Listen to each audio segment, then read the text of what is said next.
Time পাত্রীরা এই বাস্তবতাটাকে বা পাত্রীপক্ষ এই বাস্তবতাটাকে মানতে চায় না। তারা মনে করে এটাকে মেনে নেওয়া আমার ইগোর সাথে যায় না, কিন্তু এটা তো ইগোর ব্যাপার না। আপনি সিম্পলি দেখেন গত 20 বছরে আপনি যদি ঢাকা ইউনিভার্সিটি অথবা জাহাঙ্গীরনগর ইউনিভার্সিটি অথবা নর্থ সাউথ ইউনিভার্সিটিতে ছেলে মেয়ের রেশিও দেখেন, আপনি দেখবেন মেয়েদের রেশিও অনেক বেড়ে গেছে। একটা এক্সাম্পল যে মেয়েরা অনেক বেশি পড়াশোনা করতেছে, অনেক বেশি MBA করতেছে। এটা একদিকে খুবই ভালো যে মেয়েরা পড়াশোনায় আগাচ্ছে, বাট আমি যদি বিয়ের বাজারের জায়গা থেকে বলি, এই মেয়েদের জন্য তার থেকে কম উপযোগী একটা পাত্র সাথে সম্পর্ক করাটা কঠিন, যেটাকে ইসলামে বলে কুফু মিলানো। তাদের জন্য কুফু মিলানোটা কঠিন।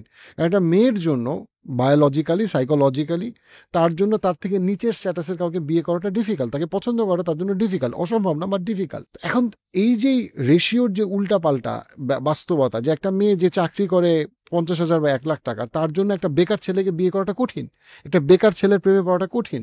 কিন্তু ওই বেকার ছেলে অনেক সময় ওই পাত্রীর পাসপোর্টের জন্য, স্ট্যাটাসের জন্য, বেনিফিটের জন্য তাদেরকে ওই ইনস্টাগ্রামে হাই আপু হাই আপু হাই আপু বলতেছে। যদি লেগে যায়, যদি আমি 20টা আপুকে হাই আপু বলতে থাকি, দুইজনও যদি রেসপন্ড করে তাহলে তারা বলে 2টা মাছ ধরলাম।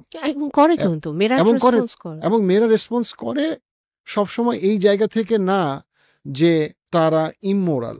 অনেক ক্ষেত্রে তারা করে বিকজ তারা ফ্রাস্ট্রেটেড, এবং তাদের এই ফ্রাস্ট্রেশনটাকে তারা দিনের আলোয় তারা অনেক সময় বলে যে আমার কাউকে লাগবে না, কিন্তু রাতের অন্ধকারে তাদের একা লাগে, তাদের খারাপ লাগে, আমাকে তাদের বলতে পারে। তার বাবা মাকে ব্লেম করে, চাচাকে ব্লেম করে, তারা সমাজকে ব্লেম করে, সবকিছুকে ব্লেম করে। সংকটটাকে কেউ নিয়ে চিন্তা করে না যে আসলেই তো বিয়ে জীবনে খুব গুরুত্বপূর্ণ একটা বিষয়, সম্পর্ক একটা গুরুত্বপূর্ণ বিষয়, এবং এটার যে ডিমান্ড সাপ্লাই বা এটার যে বাস্তবতা, সমাজের বাস্তবতা, এটা একটা অসম বাস্তবতা। এখানে